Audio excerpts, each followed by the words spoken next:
잘 들리시죠? 네. 네. 뭐 서두 없이 그냥 시작해 보겠습니다. 네. 오늘 드릴 말씀은 이제 이제 헌법에 대해서 설명을 좀 해보라고 하셔서 마이크로 듣는 게 편하세요? 그냥 제 목소리가 편하세요? 마이크가 편해요. 마이크가 편해요. 네, 알겠습니다. 네, 그래서 가능하면 여러분께서 좀 가깝게 느낄 수 있는 문제를 중심으로 해서 헌법을 설명해 드려 보려고 했었고요. 헌법 교과서 또는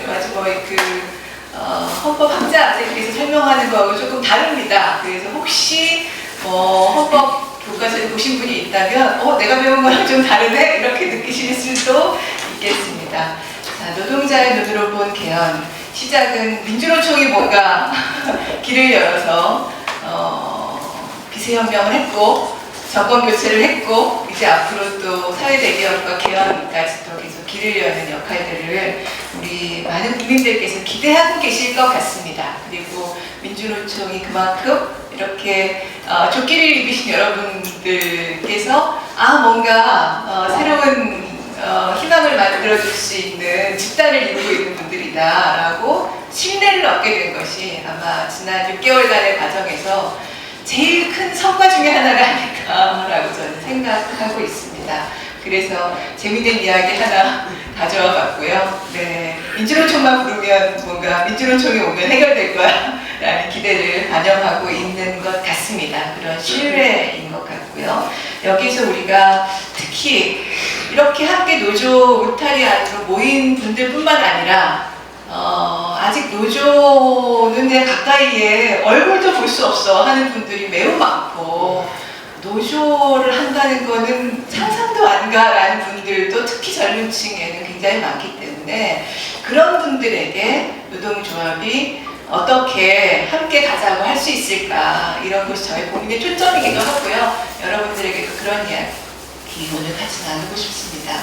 먼저 그러면 도대체 이 사람이 얘기하고자 하는 진보적인 개헌이라는 거는 뭘 얘기하는 거냐 이 얘기를 먼저 말씀드리고 가면 그리고 여러분께서 기억하시고 들으시면 이후에 좀 체계적으로 이해하시는 데 도움이 될 것 같습니다. 저는 진보적 개헌이라는 거는 이런 상황에서 이런 정도를 담는 것이 진보적 개헌이다 라고 생각하고 있습니다. 첫 번째는 뭐냐면 진보적 개헌이라는 거는 지금과 같은 내란을 거의 수행했다고 내란에 거의 뭔가 발을 들였다고 해야 되는 저 국민의힘 정당 내란 정당이 3분의 1을 차지하는 이상을 차지하는 이런 상황에서는 진보적인 개헌이라는 거는 사실 생각할 수 없는 거다. 저 사람들이 굉장히 축소돼야 되고 힘을 미치지 못할 정도로 축소돼야 되고 퇴출돼야 되고 그것은 국가보안법이 폐지되거나 대폭 개정되는 이것과 아마 연결되어 있을 거라고 생각합니다. 작년에 국가보안법에 대해서 말씀드리면서 조금 국가보안법이 왜 폐지돼야 되는지 말씀드렸습니다만 일단 짧게 요약해서 한번 보기로 하겠습니다. 기억하는 셈 치고 두 번째는 민주노총이 길을 연다. 민주노총을 내가 불러오겠다 라고 하는 거는 뭔가 세상을 바꾸려면 사람들이 너도 나도 말하는 것도 중요하지만 한 뭉텅이로 움직여 나가는 세력 밀고 나가는 세력이 필요하다는 걸 사람들이 느끼기 시작한 거죠. 근데 우리 사회의 노동조합은 사실 이번 기회 이전에는 뭔가 길을 여는 세력으로 인정받지 못했습니다. 네. 이번에도 거리에 나가서 정말 길을 열었기 때문에 그것이 인정받는 것이지 노동조합의 교섭력으로 제도를 바꾸는 이건 아직 실현되지 못했죠. 네. 그래서 노동자의 조직적인 협상력이 확보되는 것 이것이 진보적인 개헌이라고 봐야 되고 그것이 헌법적으로 확보되고 또 실제 현실에서도 구현되는 이게 진보적 개헌이라고 저는 생각합니다. 세 번째는 국민들께서 선거를 한번 해놓으면 한 번 잘못하면 선거 한 번 잘못했더니 몇 년 동안 고생한다 하죠. 선거의 중요성을 말하는 것이기도 하지만 투표하는 날 말고 선거하는 날 말고는 국민이 뭔가 힘을 발휘할 수 있는 게 없다 이런 표현이기도 합니다. 국회의원들을 뽑아놨는데 국힘이 더 많아버리면 극우 쪽이 더 많아버리면 모든 것이 후퇴해버리죠. 네. 그래서 또는 이번 국회처럼 과반수 이상을 민주진보 진영으로 만들어놨는데 대통령 하나 잘못 뽑아서 대통령이 거부권을 해버리면 법을 통과를 못 시켜요. 이런 답답한 상황에서 처해 있는 거죠. 이러한 상황을 바꾸려고 하는 게 국민 입법권입니다. 야, 입법권은 국민이 국회에 위임한 거잖아. 그리고 거부권은 사실 국민이 대통령에게 위임한 거잖아. 근데 국민이 원하는 법을 하나도 입법을 못하고 왜 거기서 입법을 안 하고 국회 통과를 안 시키고 대통령의 거부권을 행사해? 우리가 할래. 이게 국민 입법권이죠. 이 세 가지 정도가 돼야 진보적 개헌이다라고 저는 생각하고, 이 진보적 개헌은 그래서 개헌을 내년 지방선거 때 합시다. 아니면 하여튼 이번 정권 내에 언제 합시다. 2028년? 네, 합시다. 말이 많습니다. 하지만 우리가 생각하는 진보적 개헌은 그게 아닐 수도 있습니다. 네, 더 오래 걸릴 수 있습니다. 네, 이걸 염두에 두시고 들어봐 주셨으면 좋겠고요. 그래서 오늘 말씀드리려고 하는 거는 첫 번째는 헌법이라는 게 뭘까? 네, 헌법을 공부하신 분도 계시지만 우리나라 헌법 교과서들이 꽤 보수적이기 때문에 다시 한번 개념 정립을 하려고 합니다. 진보적 시각에서. 두 번째는 그러면 현재 우리 헌법의 현실이 어떤지를 좀 아셔야 어떻게 바꿔야 되는지가 나오겠죠. 그 얘기를 볼 거고요. 세 번째는 근데 우리가 지금 사회 대개혁을 하려면 개헌을 해야 돼 라고 얘기해서 반드시 개헌을 꼭 해야만 뭐가 진전이 있을 것이다 라고 생각하지만 사실 그렇지 않을 수도 있습니다. 그래서 꼭 개헌을 하지 않으면 안 되는 상황. 바꾸면 무슨 얘기냐면 개헌하지 않아도 만들어낼 수 있는 진보가 있습니다. 네. 또는 개헌을 해도 그 뒤에 조치가 따라가지 않는다면 진보는 없을 수도 있다가 있을 수 있습니다. 그래서 그런 얘기들을 정리하려고 세 번째를 정했고요. 네 번째는 개헌, 여러분들은 개헌을 공부해서 시험 보려고 하시는 게 아니잖아요. 운동을 하시고 싶은 거잖아요. 조합원들하고 또는 조합원이 앞으로 될 수도 있는 분들하고. 그래서 개헌 운동을 어떤 원칙에서 할 것인가를 써봤고 나머지 개헌의 방향을 좀 정리하겠습니다. 노동 문제와 특히 관련해서 헌법이란 뭔가에 대한 얘기인데요. 여러분은 밤샘 노동을 지금은 안 하시죠? 네. 근데 학교에도 밤샘 노동을 하시는 분들이 계시죠? 네. 경비, 당직 이런 분들은 하시죠. 네. 근데 요즘은 제가 어떤지 모르겠는데 몇 년 전만 해도 학교 경비 노동자의 인정받는 근로시간. 네. 그분들은 밤에 계속 하여튼 무슨 일이 있으면 깨야 되고 계속 일을 해야 되지만 밤에 5시간, 6시간 이상을 자는 시간으로 쳐가지고 임금을 지급받지 못하는 상황이 있다고 저는 보고를 보았습니다. 지금도 그런가요? 네, 지금도 그렇다고 하네요. 네. 밤에 일하는 거, 특히 요즘 많은 거는 이제 새벽 배송이죠. 저도 이제 아이가 20대, 두 남자아이가 있는데 20대예요. 근데 아직 경제활동을 특별히 하고 있지는 못하지만 이 친구들이 가서 잠깐 일할 수 있는 거는 편의점 알바 아니면 새벽 배송이죠. 아니면 밤에 가서 이거 물류센터 분류하는 거. 거의 밤에 일하는 것들이 20대 남성들이, 청년 남성들이 할 수 있는, 별로 기술 없고 학력 없다고 하면 근데 그런 일의 거의 대부분입니다. 그런데 이 새벽 배송에 대해서 조사를 해봤더니 물론 새벽 배송으로 심정지 이런 걸로 사망하시는 분들도 계시고 일반적으로도 조사를 올해 1000명 이상을 해봤더니 우울증 유병률이 31.9%더라. 일반 노동자의 3배가 넘습니다. 엄청나게 많은 수가 아프죠. 네.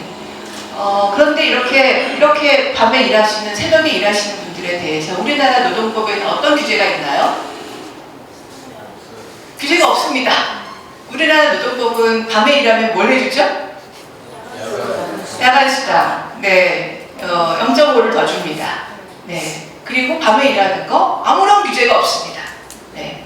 그런데 이거는 프랑스의 12년 전 네, 프랑스의 한 서비스 노동자 노동조합이 했던 일인데요. 아주 유명한 관광지 그 에펠탑 있고 이런 거리에서 사람들이 많은 거기서 화장품 매장이었대요. 근데 이 매장이 프랑스 노동법상 야간 노동, 밤 9시 이후에도 문을 연 거예요. 그랬더니 프랑스의 서비스 노동조합이 야, 화장품 파는 게 밤에 꼭 해야 될 일이야? 근데 사용자 입장에서는 그러죠. 여기는 밤에도 새벽에도 관광객들이 엄청 다녀. 이때 팔아야지. 그래야 수익이 올라가지. 라고 주장하죠. 그런데 노동조합은 야, 심야 영업은 하면 안 돼. 라고 소송을 냈어요. 그래서 파리 지방법원이 9시 이후에는 영업하지 말라. 만약에 영업을 하게 되면 매일 벌금 내라. 얼마? 1억 1,600만 원.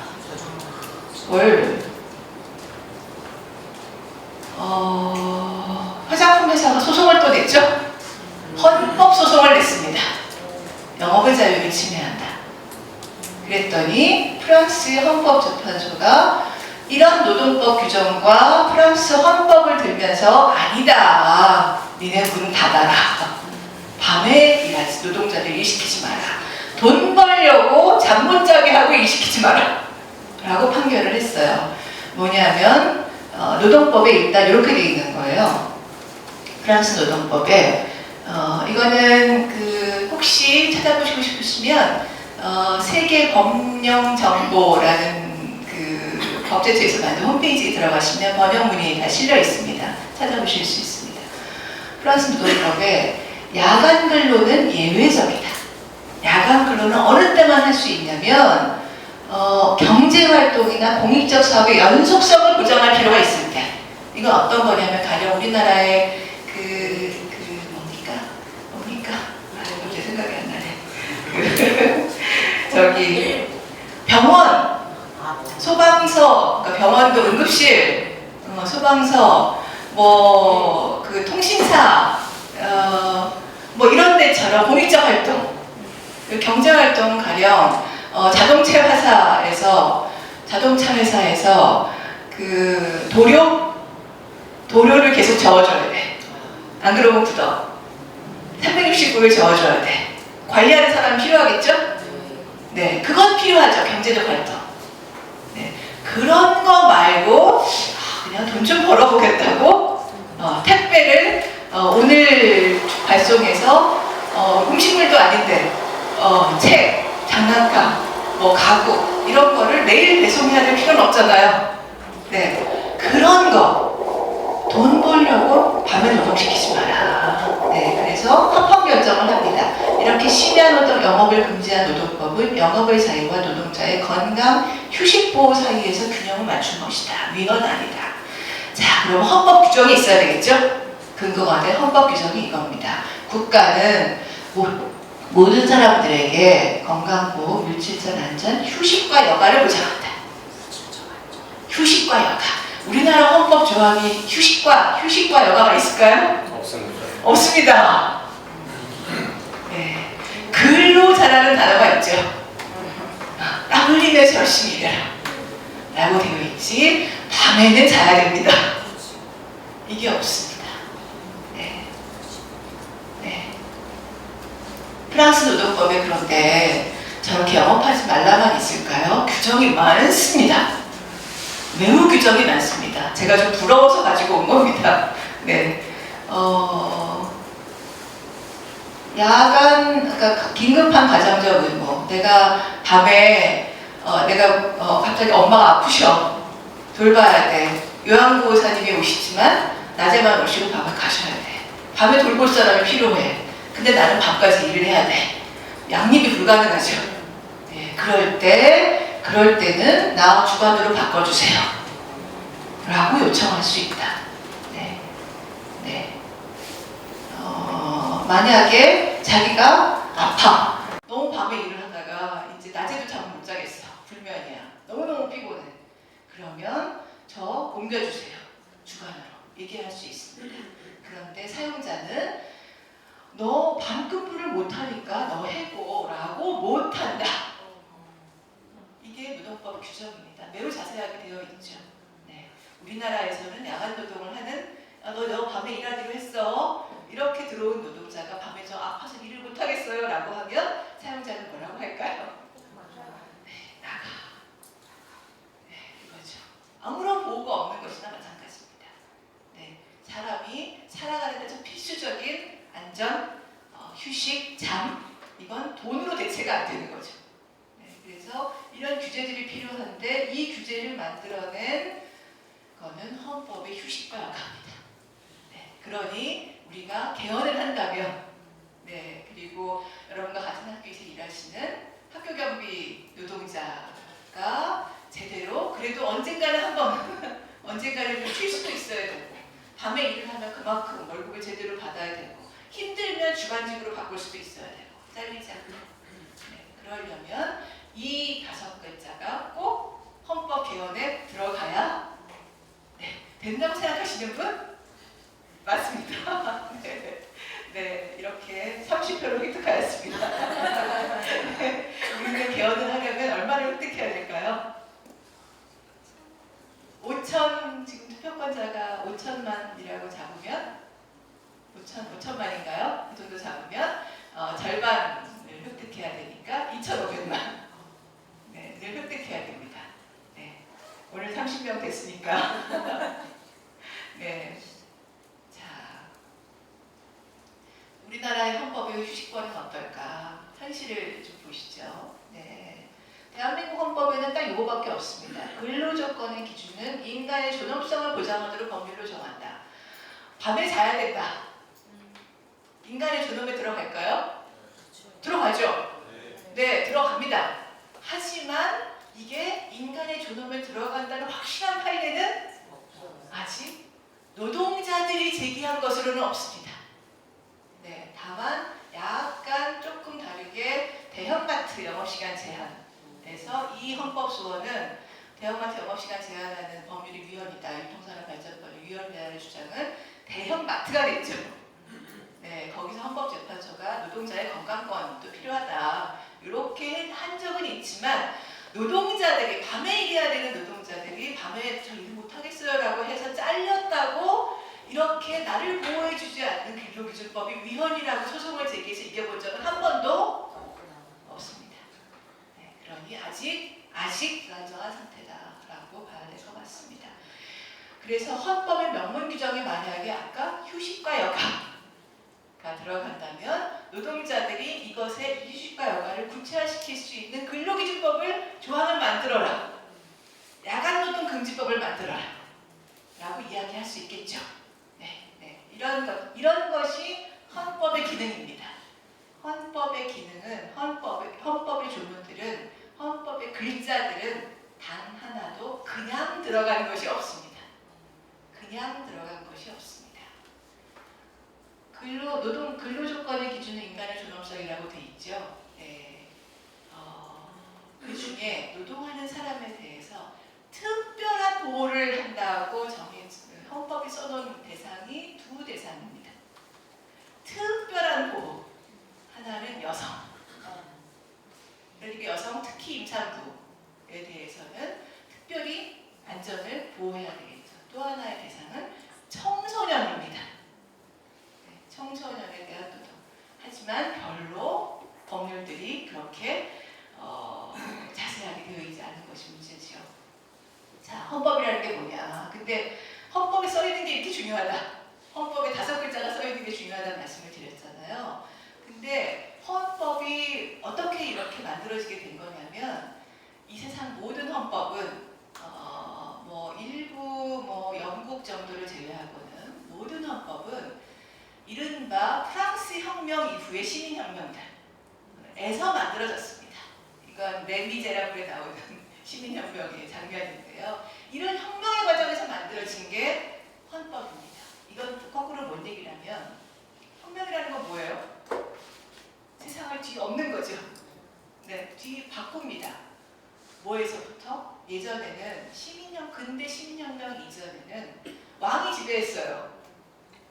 귀족들이 사회 체제를 결정했어요. 법률을 만들었어요.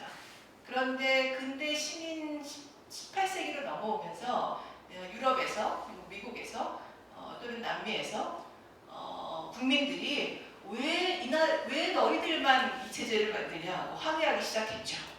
그래서 봉기를 하죠. 네, 무장 봉기를 합니다. 그래서 뒤바꿉니다. 왕을 처형하죠. 네, 귀족들을 처형합니다. 그리고 이 나라의 대통령은 우리가 뽑는다. 이 나라의 법은 우리가 만든다고 바꿉니다. 야, 졌으면 봉기한 사람들은 어떻게 되는 걸까요? 죽는 거죠. 많이 죽었고 그 이전에 반역죄로 죽는 겁니다. 근데 성공했어요. 예전에는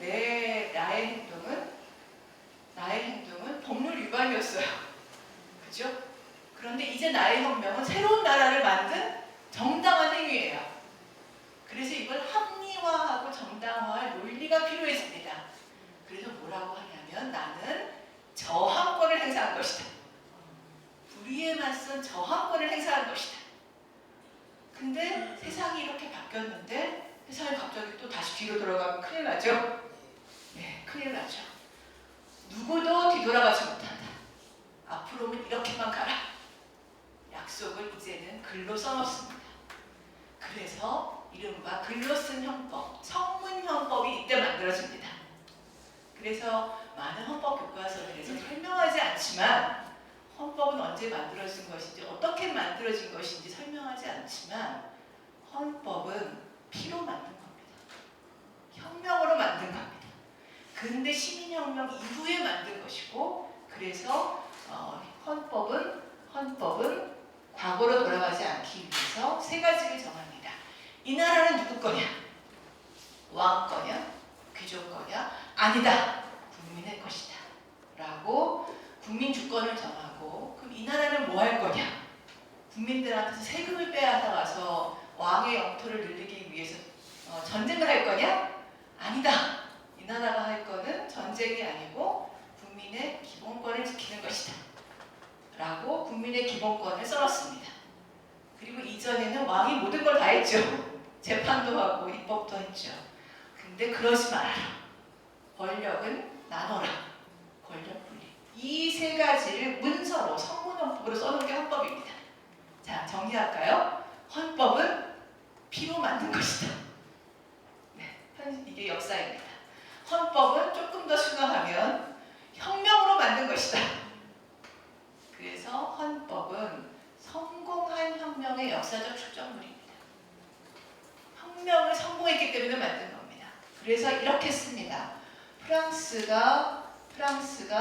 혁명 이후에 최초의 헌법이라고 불리는 것에서 인간의 자연적이고 침해할 수 없는 권리라는 것이 이거다. 보이세요? 읽어보실까요?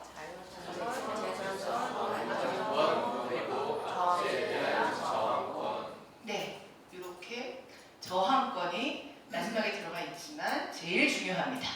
네, 약간 혼동을 피하기 위해서 요즘 정광훈 목사님께서 자꾸 저항권 얘기를 하셔서 그들의 저항권은 폭력행위 등 처벌에 관한 법률 위반을 공동으로 한다는 얘기고요. 그들의 저항권은 혐오 표현을 한다는 겁니다. 네, 헌법이 정하고 있는 저항권은 뭐냐면 헌법재판소가 윤석열 탄핵 사건에서 언급한 이것입니다. 네, 국회가 신속하게 비상계엄 해제 요구 결의를 할 수 있었던 것은 시민들의 저항과 군경의 소극적인 임무수행 덕분이다. 이게 저항권이죠. 네, 혹시 12월 3일 저녁에 국회 앞에 가셨던 분이 계십니까? 네. 와, 저항권을 행사하신 겁니다. 네, 네. 그리고 내가 가야 되나? 라고 생각하시고 대통령 탄핵 의결이 되기 전까지 대통령의 직무가 정지되기 전까지 집회에 나가셨던 분 다 나가셨죠? 네, 여러분들이 저항권을 행사하신 겁니다. 네, 이 저항권이 헌법을 지킨 겁니다. 맞죠? 네, 박수 한번. 네, 이게 헌법입니다. 네. 자, 우리나라 헌법에는 저항권이 써 있을까요? 써 있지 않을까요? 네, 이것이 작년에 있었던 한 헌법재판관 청문회의 질문이었습니다. 그 후보자가 답을 못했습니다. 왜냐하면 배운 적이 없거든요. 헌법교과서에서. 아이고, 저기 약간 물음표가 됐네. 있습니다. 어디에 있냐면 헌법 조문들 위에 전문이라고 써놓은 게 있거든요. 헌법 전문에 있습니다. 읽어보실까요? 대한민국은 3.1운동으로 결립된 대한민국 임시정부의 법과 불의에 항거한 4.19 민주이념을 계승하고. 네, 불의에 항거한 4.19 사진입니다. 네, 총이 등장하고 경찰이 총으로 실제로 100 몇십 명을 사망하게 했죠. 네, 탱크가 등장했죠. 시민들이 싸웠습니다. 그래서 이승만을 무너뜨렸습니다. 불의에 항거한, 이게 바로 우리 헌법의 저항권입니다. 우리 그걸 다시 행사한 거죠, 이번에. 네, 우리 헌법 역시, 그리고 우리 헌법도 헌법이 만들어질 수 있었던 것은 3.1운동으로 일제에 저항했잖아요. 네, 이걸 거쳐서 만든 거죠. 예, 그래서 우리 헌법 역시 성공한 혁명의 축적물이다. 네, 성공한 혁명으로 만들어진 것이다. 네, 라고 볼 수 있겠습니다. 그래서 우리 헌법도 아까 말씀드린 근대 시민혁명의 헌법과 다른 많은 나라들의 근대 헌법과 유사한 구조를 가집니다. 네, 그래서 헌법 강의를 들었다. 내가 헌법 공부 좀 했어. 라고 하시려면 이걸 기억하시기를 바랍니다. 네, 그런데 옛날에는 제가 이것만 말씀드렸거든요. 헌법이라고 하면 옛날에는 2008년 이전에는. 근데 이건 요즘 다 알아요. 그래서 이것만 알아가지고는 대한민국의 주권은 국민에게 있고 모든 권력은 국민으로도 나온다. 이것만 알아가지고는 내가 헌법 강의 좀 들었다. 표를 못 내요. 네, 그러니까 표를 내시려면 자, 첫 번째 일단 이 주권은 아까 말씀드렸죠. 네, 그 다음에 국가는 무엇을 할 것인가? 기본권입니다. 기본권 조항에서 요걸 기억하시기를 바랍니다. 우리나라 기본권 조항이 맨 앞에 총괄적인 규정을 하나 줍니다. 그리고 그 밑에 뭐 자잘한 뭐 노동권, 교육권, 뭐 등등등등 환경권 등등등등 쭉 두고 맨 밑에 마무리를 하나 합니다. 그게 처음과 마무리입니다. 이 처음은 이렇게 시작하죠. 인간으로서의 존엄과 가치. 네, 아까 장자의 권리가 존엄에 해당해요. 라고 말씀하셨죠? 네, 그 얘기입니다. 그리고 요 아래 사이에 많은 기본권 조항들이 있고 마무리가 이렇게 됩니다. 읽어보실까요? 국민의 자유와 권리는 헌법에 걸리지 아니한 이유로 경시되지 아니한다. 뭔 얘기일까요? 기록되지 않은 권리도 맞아요. 존중해야 맞습니다. 박수. 정답입니다. 와. 네, 역시 헌법 정신에 투철하신. 헌법 정신은 왜 제가 헌법 정신이라고 말씀드렸냐면요. 헌법이 추상적이에요. 그리고 모든 국민이 동의한 문서잖아요. 국민 중에는 극우도 있고요. 보수도 있고요. 네, 진보도 있고요. 다양하죠. 자신의 생각에 따라서 해석이 다양해요. 근데 어떻게 해석해야 될까? 뭐가 맞는 해석일까? 이걸 좌우하는 게 바로 헌법 정신입니다. 네, 저항권을 행사한 시민으로서의 헌법 정신.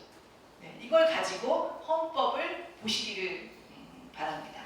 네, 그럼 달리 보일 겁니다. 네, 이거는 요 가운데 개별 기본권들이 많은데 여기 써있지 않다고 열거되지 아니한 이유로 경시되지 아니한다. 기본권 아니라는 거 아니다.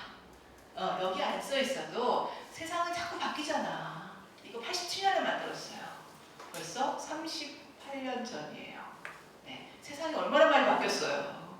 비정규직 노동자도 생겼죠. 네, 그리고 성소수자들도 굉장히 요즘 많이 자기 목소리를 내죠. 네, 다양해요. 이런 여기 써있지 않다고 해도 존엄과 가치를 보장하는 데 필요하다면 그거 기본권이다 라고 아예 정하고 간 거예요. 네, 그러니까 우리 헌법은 열린 헌법입니다. 가끔 헌법의 조항들을 좀 보면 왜 이렇게 우리 여기 안 써 있는데 라고 하시는 분들이 많지만 써 있지 않아도 헌법 재판을 통해서 기본권으로 속속 인정되는 범위들이 늘어나고 있습니다.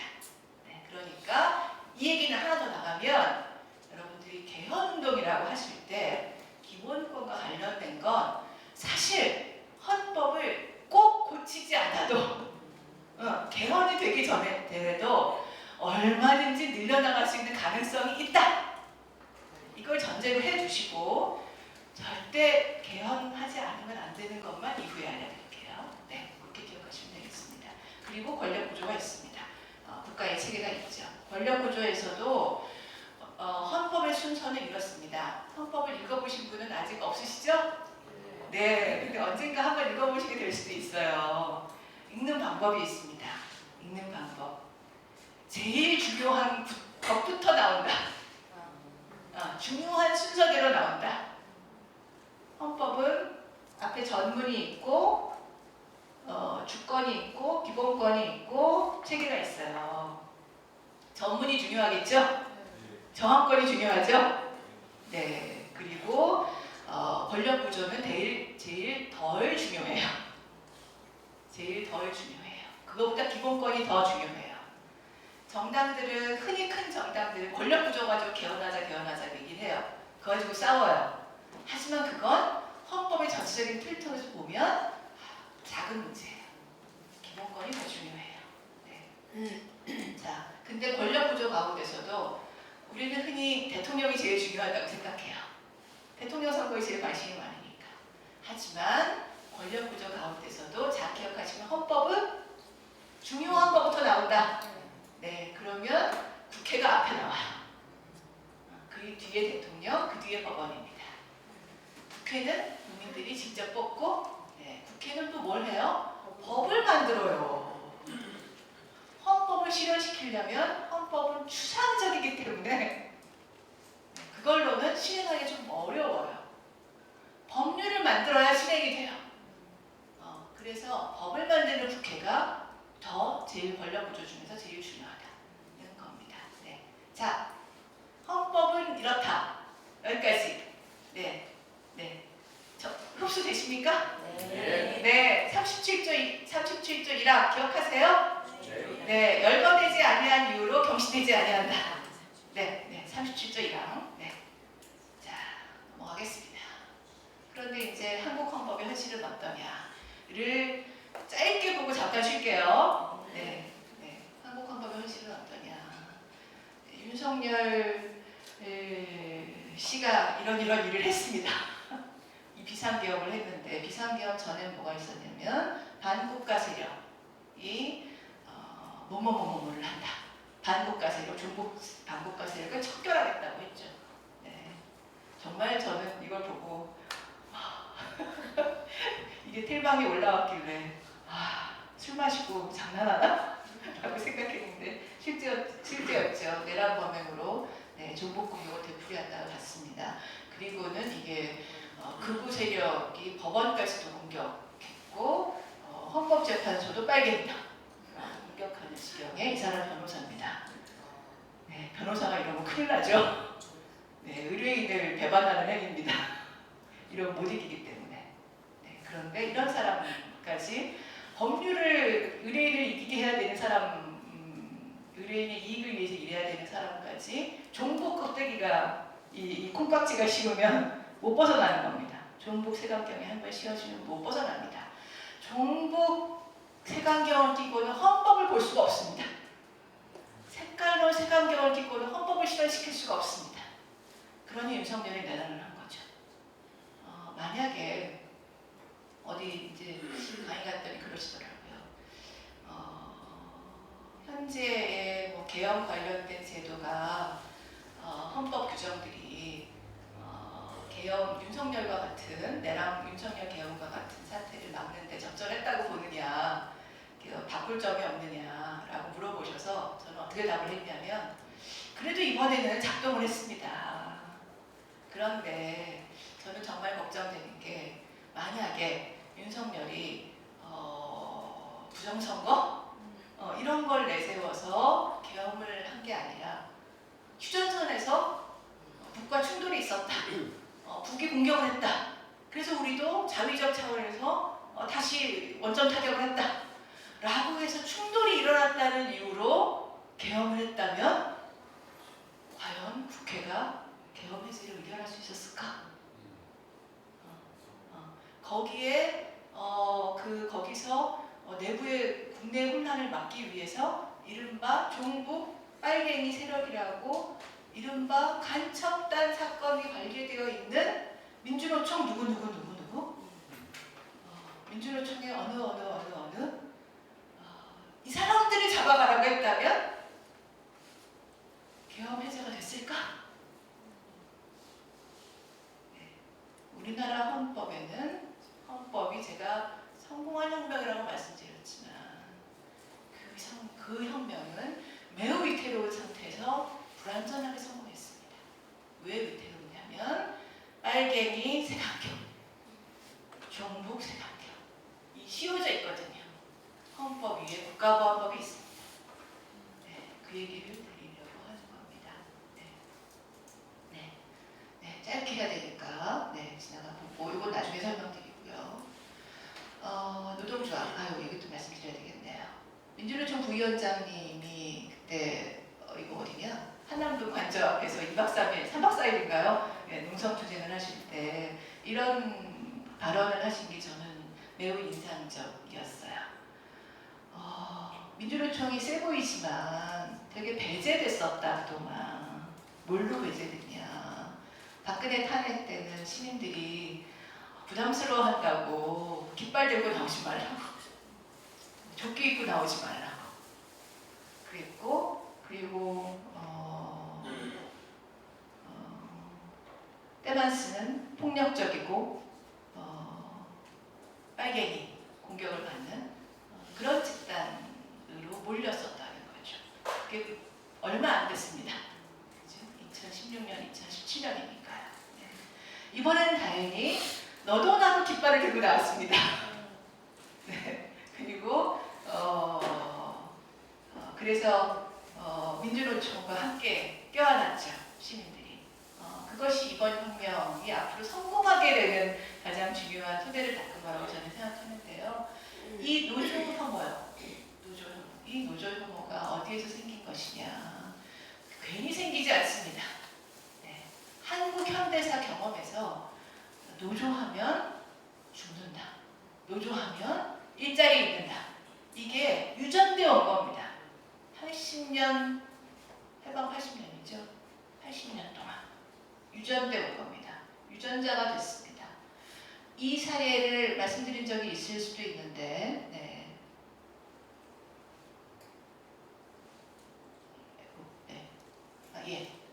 한진중공업 명도조선소, 김진숙 지도위원이 근무하던 곳입니다. 저도 가본 적이 있습니다. 우리 10여 년 전에 같이 가보신 분들도 계실 겁니다. 근데 이 조선소가 굉장히 오래된 곳이라서요. 예전에는 대한조선공사였어요. 일제 때부터 있었던 우리나라에서 유일한 당시에는 공사였습니다. 해방이 되고 나니까 해방 전에는 일제가 노동조합, 농민조합 이런 거 못 만들게 했거든요. 일제가 그때도 처벌했거든요. 근데 이제 해방이 되니까 없어지잖아요, 그 법이. 그러니까 노동조합이 많이 만들어지기 시작했어요. 그래서 당시 대한노총도 있었지만 지금의 한국노총이 전신이고요. 또 한편으로는 전평이라는 조직도 있었습니다. 민주노총이 전신이라고 하긴 어렵지만 하여튼 민주적인 노동조합들인데요. 전국에 55만 명이 조직이 돼 있었답니다. 1946년에. 근데 지금 인구의 절반이에요. 민주노총 조합원이 지금 얼마죠? 120만. 그때 55만이면 굉장히 조직률이 높은 거죠. 노동자들이 되게 저격되니까. 네. 근데 이때 이 대한조선공사에도 300명의 조합원들이 있었대요. 근데 국가보안법이 만들어졌네? 네, 작년에 들으신 걸 전제로 해서 이어가겠습니다. 국가보안법이 요 사이에 만들어집니다. 그러니까 이승만 정권이 국가보안법을 1948년에 만들고 1949년 한 해 동안 노동조합 원이었던 사람들을 몽땅 노동조합에서 탈퇴시켜서 국민보도연맹이라는 데에 가입을 시킵니다. 내가 전향했다. 내가 개과천선했다. 이렇게 해서 보도연맹에 300명 그대로 가입을 시키고서는 그 다음에 1950년에 한국전쟁이 나죠. 전쟁이 나자마자 그 다음 달에 싸그리 잡아갑니다. 예비검속. 예비검속이라는 건 뭘까요? 네. 원래 국가의 형벌권이라는 거는 행동에 대해서, 행위에 대해서 작동하는 거죠. 내가 누굴 쳤거나, 뭘 시위를 했거나, 적어도 불법 시위를 했거나, 이래야 잡아가는 거잖아요. 예비검속은 행동이 없는데 잡아갑니다. 미리 너는 제대편으로 갈 거야. 너는 사상이 불순하니까 우리의 적이 될 거야. 행동이 없어도 잡아갑니다. 그래서 예비검속입니다. 싸그리 잡아가서 경찰서로 데리고 가가지고 그 다음에 뭘 하냐면 스시마 인근 해상에 데리고 가서 수장시킵니다. 나머지 몽땅 불법회의. 풀어주기는 풀어줬대요. 다행히. 근데 보통 그 당시에 불법회의 가면 사형, 징역 10년, 징역 20년. 다행히 풀려났습니다. 왜? 군함을 수리해야 되니까. 네. 더 극한 상황들이 많을 텐데 자료가 남아있는 게 이것뿐이라 이건 말씀드린 겁니다. 네. 이게 노동조합원들의 실상이었습니다. 해방됐다고 노동조합 좋다고 가입했더니 결국 전향을 강제당하고 안 그러면 잘리니까 안 그러면 테러 당하니까 백스 테러가 난무했던 시절이고요. 그리고 결국 죽죠. 국가가 죽입니다. 아무 행위를 하지 않았는데 사상이 불순하다는 이유로. 근데 이제 10년 동안 이승만이 하다가 4.19 저항권으로 이승만이 물러나죠. 1년 만에 박정희가 돌아옵니다. 박정희 혁명공학 1호가 이겁니다. 반공을 국시로 삼는다. 반공 국시 제1이다. 그래서 쿠데타하고 나서 그 다음 날 한 일이 뭐냐면 노동조합, 정당, 그리고 또 하나 아까 말씀드린 국민보도연맹으로 가입됐다가 사망한 사람들, 그 사람의 유족들이 만든 유족회를 잡아갑니다. 이 사건은 뭐냐면 대구에 사시는 한 의사 선생님이 아내를 이 국민보도연맹 학살 때 잃었어요. 왜 아내를 잃었냐? 너를 죽여야 되는데 네가 없다. 대살이에요. 가족 중에 한 사람을 대신 죽여요.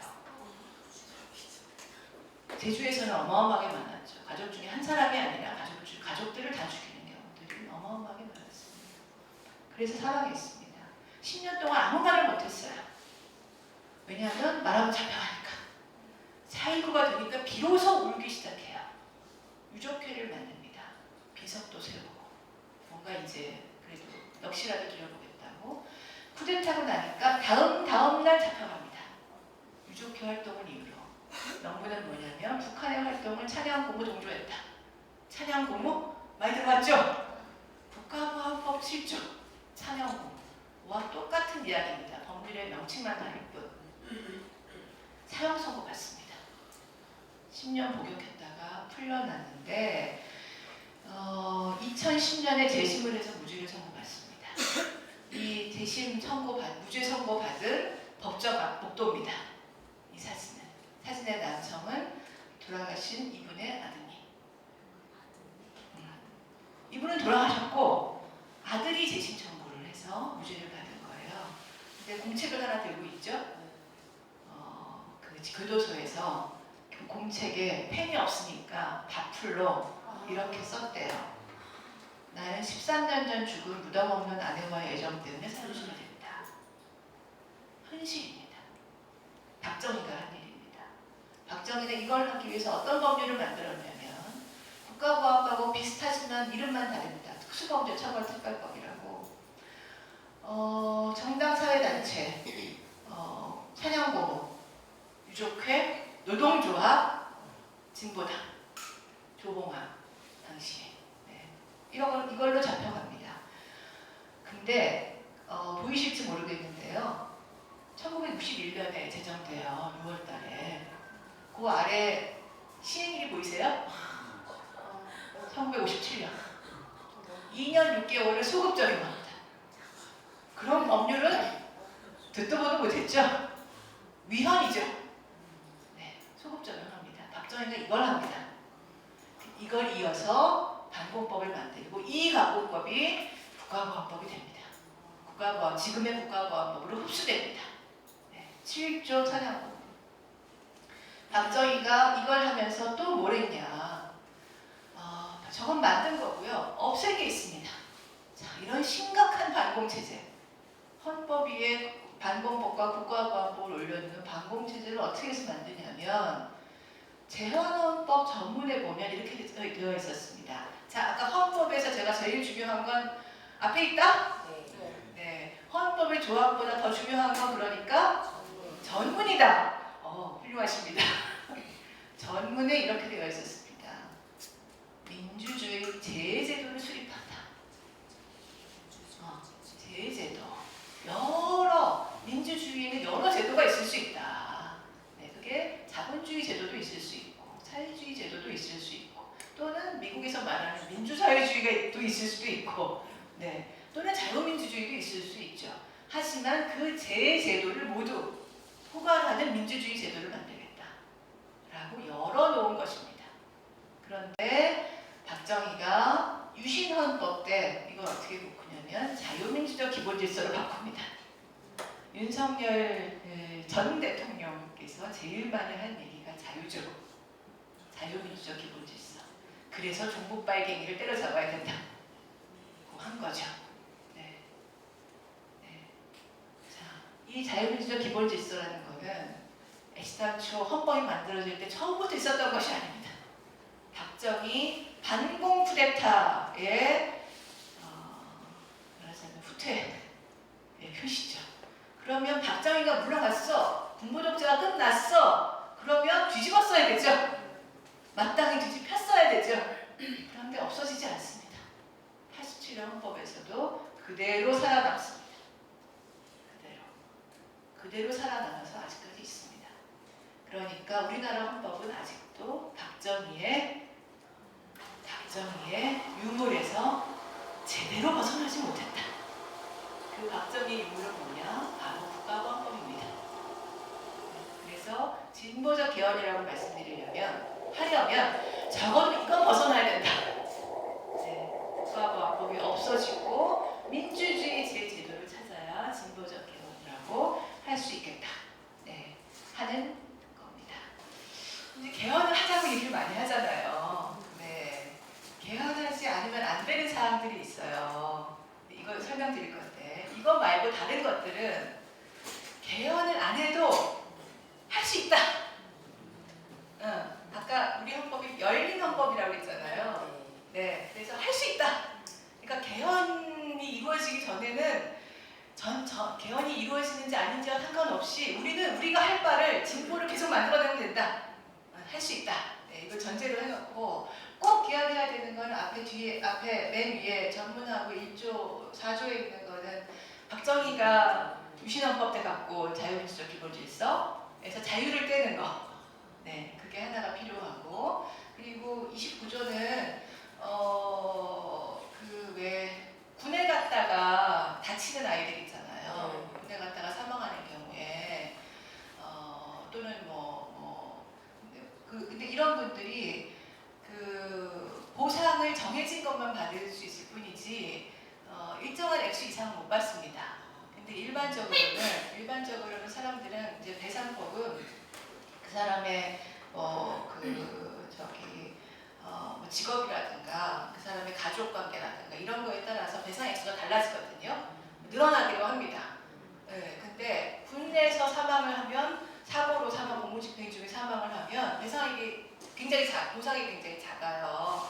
왜 그러냐면 베트남전. 박정희가 베트남전을 파병을 했는데 사람이 많이 죽잖아요. 군인들이. 그러니까 이런 조항을 법률이 정하는 보상 외에 배상을 청구할 수 없다고 조항을 만들어서 요만큼만 해줄게 하는 조항을 법률에 만든 거예요. 근데 그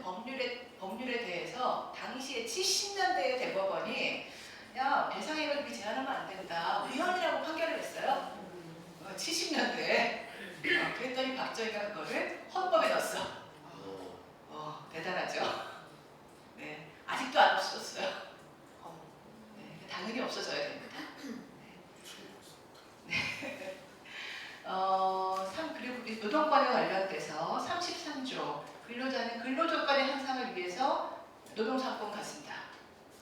근로조건의 향상을 위해서 당연한 얘기인가? 아닙니다. 원래 저거 없었습니다. 근로조건 향상을 위해서도 할 수 있고 정치적 지위 향상을 위해서도 할 수 있고 파업할 수 있다는 거였는데 박정희가 만들었습니다. 저것도. 네, 그러니 빠져야 됩니다.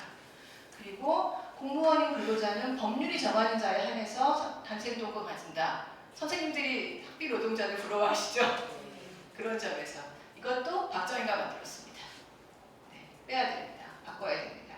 군인과 경찰에 대해서는 국제적으로도 단체행동권을 제한하는데 군인과 경찰의 일반 공무원들까지 제한하는 경우는 거의 일리가 없습니다. 네. 그리고 37조에 보면 국민의 모든 자유와 권리는 모든 기본권을 보장했다고 해놓고 그 바로 밑에 근데 이건 제한할 수 있어 제한 사유로 써놨는데요.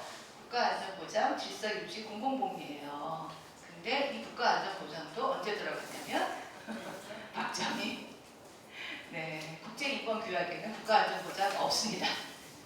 네, 국가안보라는 이유로 기본권 침해하지 못한다가 원칙입니다. 네, 저것도 빠져야 되죠. 그리고 또 필요한 거는 대통령 결선투표제 하려면 헌법 고쳐야 됩니다. 네, 내용이 없어서요. 네. 그리고 또 필요한 건 지금은 입법권은 국회에 속한다라고만 되어 있어서 국민이 위임해서 국회가 행사를 잘 못하면 국민도 행사할 수 있다는 규정이 없습니다. 그래서 못합니다. 그래서 도입하려면 국민입법 발안을 도입하려면 개헌을 해야 되고요. 헌법 개정도 국민이 발의를 못하죠. 네, 국회가 발의를 해야 됩니다. 국회만 발의할 수 있습니다. 그러니까 이것도 국민 개헌 발안을 도입하려면 이것도 바꿔야 됩니다. 자, 정리하면 이번에 이제 뭐 진보 정당들 뭐 등등 다 사회단체들 해서 이른바 사회 대개혁 약속을 했잖아요. 그 약속을 이행하려면 개헌이 꼭 필요한데 그 중에 뭐 때문에 그러냐면 결선투표제, 대통령 결선투표제. 네. 근데 다른 건 대통령 결선투표제는 개헌을 해야 되고요. 단체장, 내년 지방선거가 있죠. 단체장도 결선투표 할 수 있죠. 그건 개헌 없이도 공직선거법만 바꾸면 됩니다. 네, 네. 교육감은 뭐 어차피 단일화들을 다 하시니까 네, 정리가 되어 있지만 네. 그리고 국민 참여형 개헌을 하려면 개헌을 해야 되고 국제적 수준으로 노동기본권을 보장하려면 개헌을 해야 됩니다. 이런 개헌은 필요한데 이것 말고는 개헌 전에도 얼마든지 법률을 바꿔서 네, 진전시킬 수 있다. 이렇게 보시면 됩니다. 네. 개헌을 하려면 이제 개헌 운동을 해야 되죠. 그 개헌 운동에서는 뭐가 필요하냐? 저는 세 가지로 정리해 보고 싶습니다. 첫 번째는 지금 어쨌든 개헌을 하려면 현재의 개헌 절차에 따라 해야 되잖아요. 현재 개헌 절차는 국회의원 2분의 1이 발의를 하고 그건 가능해요. 지금도 합의가 된다면 어느 정도 진보적 내용들이 국회의원 3분의 2가 표결을 해야 돼요. 근데 지금 국힘이 107석이잖아요. 그러니까 국회의원 3분의 2가 안 돼요, 지금은. 국회의원 3분의 2의 동의를 얻으려면 동의를 얻어서 내년에 당장 개헌을 해야 되겠다. 내년에 당장 국회의원 3분의 2의 동의를 얻어서 라고 하려면 우리가 원하는 내용을 국힘에게 일부 양보해야 돼요. 그거 하고 싶으세요? 전 안 하고 싶거든요, 솔직히. 개헌이 빨리 돼야 된다는 생각은 있지만 국힘에게 양보하면서까지 하고 싶진 않아요. 그 사람들은 퇴출돼야 될 사람들이니까. 그래서 개헌을 언제 하냐? 당장 해야 된다. 시기가 중요한 것이라기보다는 우리가 원하는 진보적 개헌으로 가는 거는 어차피 진보 세력이 상당한 진보 정당들이 상당한 국회의석을 가지기 전까지는 쉽지 않기 때문에 우리가 원하는 아까 내용들에 하나하나 쌓아간다고 생각하면 그렇다면 적어도 3분의 2 이상을 민주 진보 진영이 확보하는 걸 당면 목표로 해야 그 다음이 있다. 이거는 3분의 2 이상이 있어게 되려면 국힘의원들이 선거법 위반으로 7명 이상이 날아가서 다 보궐선거에서 민주진보가 잡든가, 아니면 2028년에 국회의원 선거 때 100석 이하 50석 이하로 툭 떨어지든가, 그 정도가 돼야 되는 거죠. 개헌 운동이라는 건 길게 보셔야 됩니다. 네, 그리고 꾸준히 하는 거로 생각하셔야 됩니다. 꾸준히 하려면 어떻게 해야 되냐? 개헌 절차가 지금까지는 3분의 2 이상 국회의원 의결 되게 어려웠어요. 너무 어렵죠? 앞으로는 개헌 절차를 조금 말랑말랑하게 해줘야 된다. 국민이 뭔가 발의할 수 있는 절차를 만들어줘야 된다. 그래서 필요할 때마다 개헌을 할 수 있어야 된다. 요거 하나 개헌, 요거 하나 개헌, 이런 식으로. 이렇게 길게 보시는 게 필요하고, 전제는, 당장 전제는 이거다. 3분의 2. 네, 그때까지 연대해야 된다. 고 저는 생각하고 있습니다. 이게 첫 번째 원칙이다. 두 번째는 국민의 참여를 확대하는 것이다. 그래서 아까 개헌 없이도 기본권을 확대할 수 있는 게 많다고 말씀드렸죠. 네, 그걸 법률들을 만들어 나가서, 자, 우리가 이만큼 이제 진전을 했고 지금 현재 조항보다는, 헌법 조항보다는 조금 더 나은 조항이 필요합니다. 휴식과 여가가 필요합니다. 이런 국민적 합의가 30명에서 2,500만 이 될 때까지 해야 되고, 네, 그게 국민 참여를 법제화하는 것과 같이 가야 된다고 생각합니다. 세 번째는 진보적 개헌 내용에서도 국민적 공감을 쌓아야 개헌 성공이 가능한데, 그 과정에서 민주노총이 길을 열어야겠죠. 열 수 있는가 이야기를 해보려고 하는 겁니다. 자, 설명이, 자, 이건 현재 조문이고요. 노동조합들 2018년에 문재인 대통령이 개헌안을 발의한 적이 있어요.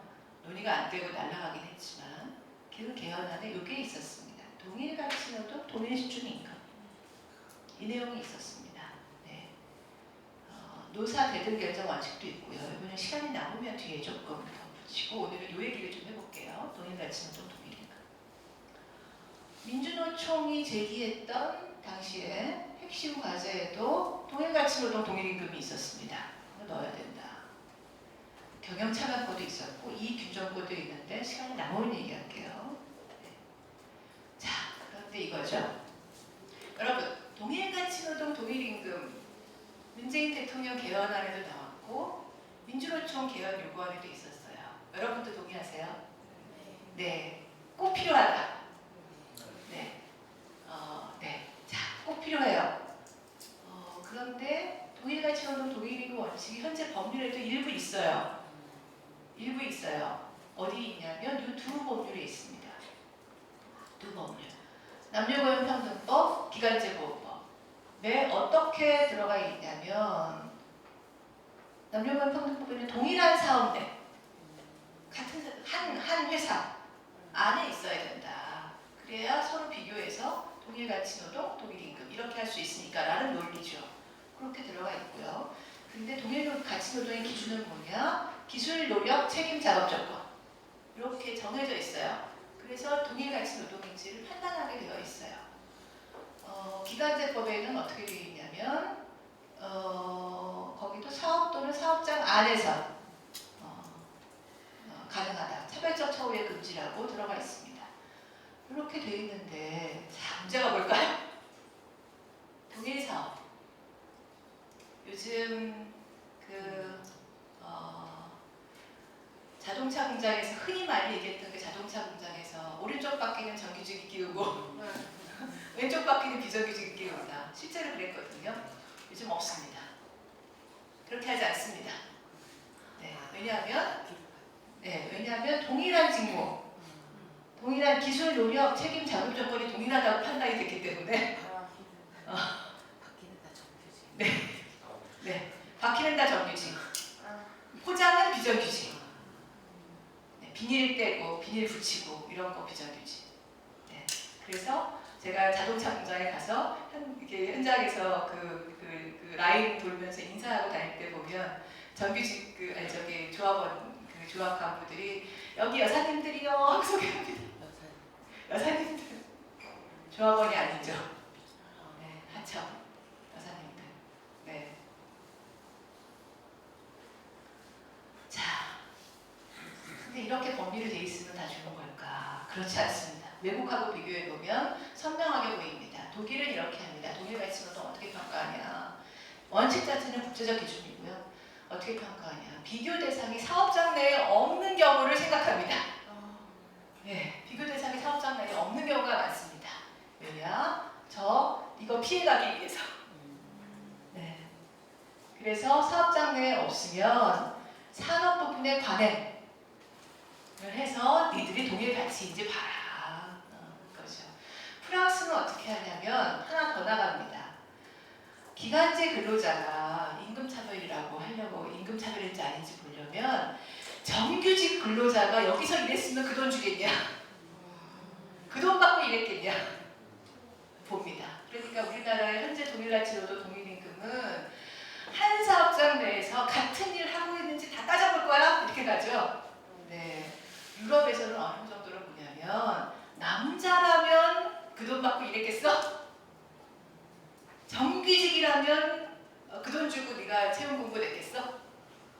정규직이라면 그 돈 받고 일하겠어? 이렇게 다릅니다. 네. 자, 위의 현행법에서는 이걸로 이기는 사람이 너무너무 드뭅니다. 입증하기 너무 어렵고요. 동일한 사업 내에 같은 일을 하는 사람이 없습니다. 일단. 네, 그러니까 이런 상황에서는 정말 심각해지는 게 직무에 따른 차별이 어마어마하게 심해지죠. 그래서 돌봄 노동은 또는 학교급식처럼 주로 조리 이런 거는 다 여성들이 하고 이런 식으로 직무가 성별 격차에 크게 직무 분리가 일어납니다. 이거는 따끈따끈한 2달 전의 결정이에요. 호주의 공정노동위원회의 결정인데요. 호주는 직종마다 임금 적정, 그러니까 임금 수준을 정한다고 해요. 그런데 여기서 어떤 결정을 내렸냐면 돌봄 직종에 여성이 집중돼 있다. 그 여성 집중 돌봄 직종의 임금이 성별을 이유로 해서 저평가돼 있다. 그래서 그걸 올려야겠다. 최대 30%까지. 그렇게 권고를 했고요. 그래서 앞으로 5년 동안 직급별로 한 9%에서 28% 정도까지 앞으로 오를 예정이라고 합니다. 네. 그래서 15만 명 이상의 보육 종사자, 17만 5천 명 이상의 관련 근로자, 한 33만 명 정도 되죠? 에게 직접적 임금 인상 효과가 온다고 저렇게 결정이 나왔습니다. 네. 여성들은 학교급식 조리종사원으로 가도 집에서 하던 일 하잖아. 네. 요양보호사 자격을 얻어도 집에서 돌보던 거 하는 거잖아. 라고 해서 저평가되는 거죠. 그게 역사적 저평가입니다. 직종에 따른. 그래서 돌봄 노동자 기본법안은 저희 국민입법센터에서 돌봄 노조 그리고 또 학교 비정규직 노조 등등등등과 함께 만들면서 이런 조항을 넣었습니다. 돌봄 임금을 정하자. 네, 돌봄 노동자에게 적정한 임금을 정하자. 돌봄 임금이라고 하자. 이거 적어도 최저임금의 130%는 돼야 되겠다. 네, 이렇게 정해놓은 바가 있고요. 괜히 근거 없이 한 얘기가 아닙니다. 연구 결과들에 보면 돌봄 종사자 임금이 30%쯤 낮더라. 불이익이 있더라. 라는 조사들이 있었고 여기하고도 호주의 사례하고도 비슷비슷하게 일치하죠. 네, 네. 네. 자, 근데 독일어도 독일임금에 대해 개헌이 가능하냐. 근데 이제 앞서 독일에도 독일임금 조항이 있었던 건 남녀고용평등법하고 기간제법인데 그 외에 이 두 법에 해당이 안 되는 무기직, 무기계약 노동자들 여러분들이 많으시죠? 무기계약 노동자들을 뭘 가지고 얘기해야 되냐. 독일한 사업장 내에 남성 똑같은 직무도 없고 이런 분들은 근로기준법을 근거로 할 수밖에 없습니다. 지금 6조에 사회적 신분을 이유로 차별적 처벌을 하지 못한다. 이거밖에 쓸 수가 없는데 대법원은 무기직 노동자들이 6조 가지고 차별처우라고 주장하지 못한다는 판례가 나왔습니다. 네, 판례가 거의 일관되고 있습니다. 그러니 이걸로 줄 수가 없죠. 그래서 작년에 서비스연맹하고 학비노조에서 의견을 주셔서 저희 국민입법센터하고 함께 여론조사 10,000명 설문조사를 한 건데 여러분들 참여하셨던 걸로 기억나시죠? 그때 학교 비정규직 노동자들은 동일가치 노동을 요구하는가?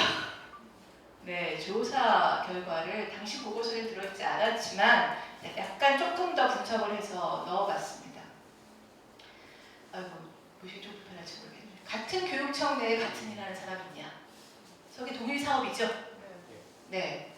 밑에는 조금 뺐고 영양사 90% 같은 일을 한 사람이 있다. 전문 상담사, 사서, 영정강 많습니다. 70%가 넘습니다. 동일가치 노동일까? 기술 노력, 작업 조건 책임 별로 물어봤더니 80%가 넘어, 70%가 넘어. 물론 주관적 평가이긴 하지만 같은 것 같아 라는 사람이 많은 거예요. 네. 근데 그러면 처우개선을 어떻게 하면 좋을까요? 라고 물어봤죠. 그랬더니 직종별로 야 같아, 동일 사업 내야, 심지어 다 같아. 그러면 동일가치 노동이죠. 그럼 동일 임금이어야 되죠. 동일 처우여야 되잖아요. 하지만 학교 비정규직 노동자 10,000명은 이렇게 답했습니다. 동일한 처우 요구한다? 3분의 1가량밖에 안 됩니다. 3분의 2는 똑같이 요구하기 좀 어려울 것 같고 일단 범정의 교육 경무직이라고 이름이라도 넣어주세요. 차별을 좀 좁혀주세요. 차별을 없애긴 어려워요. 저는 이 대답이 상당히 현실론, 그동안 여러 가지 어려움들을 많이 겪으셨으니까 이런 문제에 대해서 학교 공무직 법안 제정 싸움을 하면서 그런 현실론도 들어있을 테고 그리고 아마 이것도 들어있지 않을까. 입직 경로의 차이요. 당신들 시험 우리처럼 시험 보고 들어온 거 아니잖아. 이 얘기에 뒷덜미가 잡히는 거죠. 근데 자, 동일 입직 경로 동일 임금입니까? 아니죠. 동일 가치 노동 동일 임금이죠. 네. 입직 경로가 어떻든 똑같은 일을 하고 있으면 그 정도 일을 할 수 있는 능력이 된다는 거고 그 일을 잠깐 한 게 아니라 몇 년 하고 있으면 그 일을 유지하는 데 문제가 없다는 것이죠. 그럼 동일가치 노동인 거예요. 그런데 우리나라 노동자들은 이 입직 경로 문제 때문에 너무너무 지금 취약합니다. 네. 하지만 어떻게든 옮겨가야죠. 동일가치 노동 동일임금으로. 자, 이 얘기를 드리려고 하는 이유는 동일가치 노동 동일임금 헌법이 들어가야 돼요 라고 얘기하고 만약에 헌법이 들어가지 않더라도 법률을 근로기준법의 6조를 아까 법률에 입직 경로의 차이를 넣으면 헌법 개헌 없어도 실현할 수 있어요. 그런데 과연 우리가 그걸 요구할 수 있는 준비가 되어 있느냐 하는 겁니다. 우리의 마음. 헌법 조항을 만든다고 다 되는 문제가 아닙니다. 우리들이 그걸 적극적으로 합리화할 수 있는 그 국민들을 설득할 수 있는 이야기를 만들어내지 못하면 아무리 개헌을 해도 여전히 똑같을 겁니다. 네. 이거는 드리고 싶었지만 시간이 많지 않으므로 자, 국민이 제안하는 헌법 개정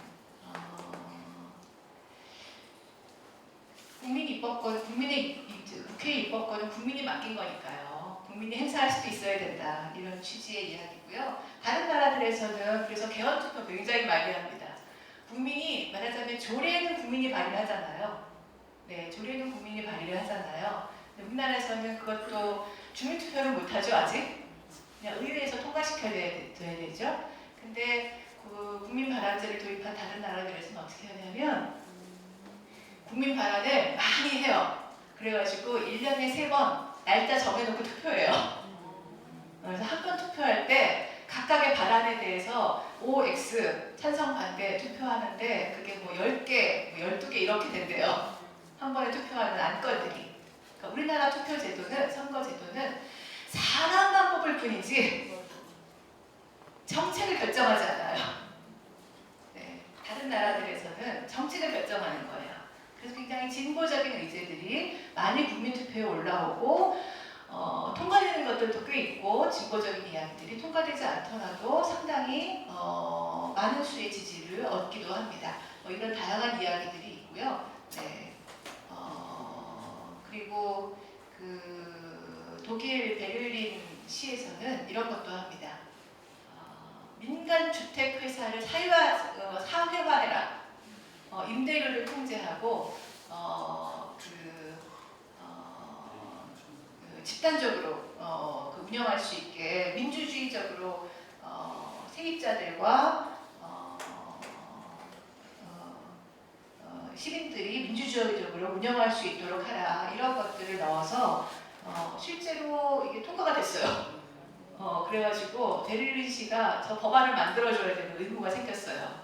법안을 만드는 과정들을 거치고 있다고 합니다. 자, 그런데 이런 제도가 우리나라에는 없었을까? 있었습니다. 언제? 재헌헌법 때, 그리고 4.19 헌법 때. 4.19로 만들어진 헌법에 개헌안 발의권이 있었는데요. 한 번도 적용이 못됐어요. 왜냐? 박정희 때문에. 쿠데타 했으니까. 그리고 유신헌법 때 박정희가 없앴습니다. 네. 자, 또 이런 것도 있었어요. 이승만 때인데 국회가 뭔가를 잘못된 걸 통과시키면 국민이 폐기시킬 수 있는 거부권이 있었어요. 그런데 이것도 적용이 안 되다가 언제 없앴냐? 박정희가 개헌 때 없앴어요. 네, 박정희가 없앤 것이 정말 많습니다. 네, 그래서 2018년에 국회의 헌법개정특위 자문위원회 개헌안에 이미 국민 발안제가 들어갔었고요. 네, 그리고 헌법 개정 국민 발안제도 들어갔었습니다. 그래서 보수와 진보의 합의가 있는 사항입니다. 그래서 이건 우리가 적극적으로 추진하고 그리고 앞으로 활용해 나간다면 얼마든지 국민 입법제는 만들어지고 또 저희가 유리하게 쓸 수가 있습니다. 만약에 국민 발안제가 있다면 지금은 민주노총에서 뭔가 법률 학교 비정규직 노조도 해본 적 있으시죠? 국민동의 청원 해보셨죠? 네. 하면 그것뿐이에요. 실제로 그게 국회의원으로 올라가려면 뭐 해야 되냐? 노조들은 단식해야 돼요. 맞아요. 각지에서 농성해야 돼요. 집회해야 돼요. 그거밖에 할 수 있는 게 없어요. 이건 온전한 의미의 국민입법제가 아니에요. 네, 그냥 해주세요죠. 네. 그래서 국민 발안제가 있으면 어떤 방식으로 되냐면 이거예요. 중대재해처벌법 지금 5인 이상 사업장에만 적용되잖아요. 5인 미만 사업장의 재해율도 한 30% 이상 되잖아요. 전체 노동자들에게 적용돼야 맞잖아요. 우리가 원래 국민동의 청원한 건 전체에게 적용되는 거였어요. 근데 국회가 경영자들은 아직 안 돼. 이러면서 50일 이상 단식해서 그것도 만들어낸 거죠. 그래도 그 다음에 개정해서 5인 이상까지 갔어요. 역시 단식해서. 하지만 부족해요.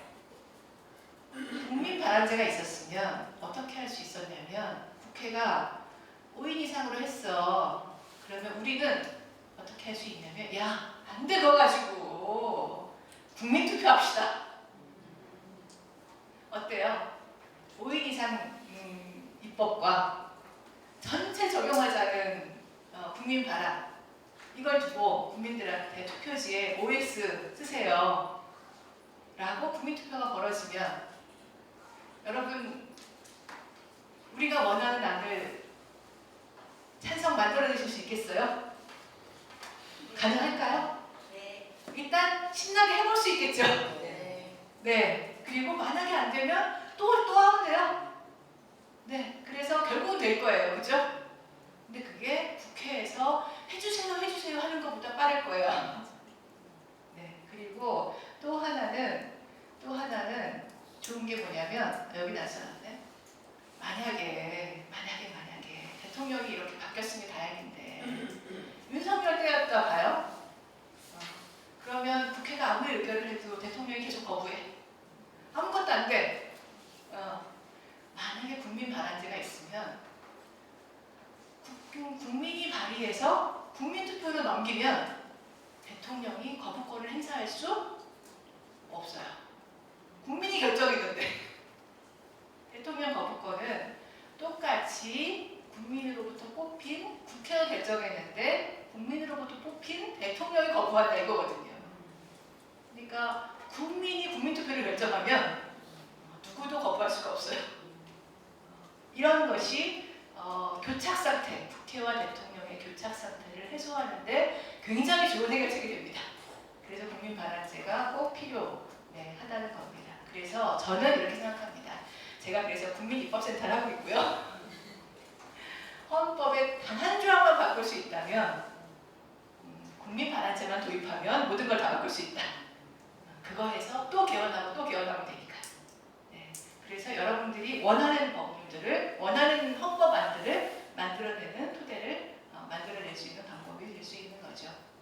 네, 자 헌법에 마무리하겠습니다. 헌법에 지금까지 이제 개헌을 어떻게 할 것이냐, 개헌의 중요한 내용이 뭐냐 이런 얘기들을 이제 말씀을 드렸는데요. 정리하자면 이겁니다. 그 헌법은 일단 개헌이 모든 문제의 해결책인 거 아니다. 우리나라 헌법은 열려 있다. 그러니 개헌이 아니면 도입할 수 없는 결선투표제나 국민입법제나 공무원의 그 노동참가 제한이나 이런 거 말고는 나머지는 지금 헌법 하에서도 얼마든지 법률 개정으로 진전시킬 수 있다. 네.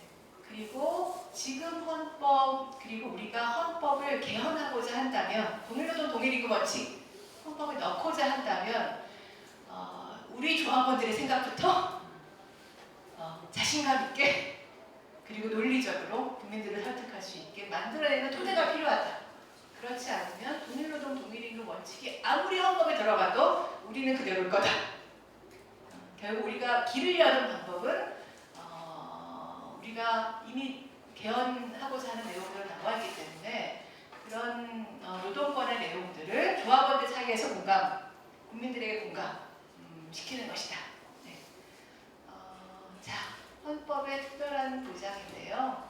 헌법의 글자들은 단 한 글자도 그냥 써 있는 것이 없다. 말씀드렸죠. 헌법의 많은 기본권 가운데 집회 결사의 자유가 있습니다. 결사의 자유. 왜 결사의 자유를 인정하냐? 네. 어느 집단이 길을 열어야 바뀌잖아요. 네. 그 결사에 일반적으로 넓게 인정되는 많은 결사 가운데 친목회도 있고 정치회도 있고 많죠. 그 중에 특별히 헌법이 강조하는 것이 두 가지입니다. 정당과 노동조합입니다. 노동조합 특별히 써놓은 것. 이 두 가지를 여러분들은 그동안 두 가지 수단을 헌법적 기본권을 행사하셨고 헌법적 수단을 발전시켜 오셨습니다. 이 두 가지를 잘 쥐고 가셔서 앞으로 헌법 개정에서 길을 여는 민주노총, 길을 여는 학교노조로 나아가시기를 바라고 저도 뒤에서나마 조금이나마 명예조합원으로서 명예를 지키면서 함께 하겠습니다. 감사합니다.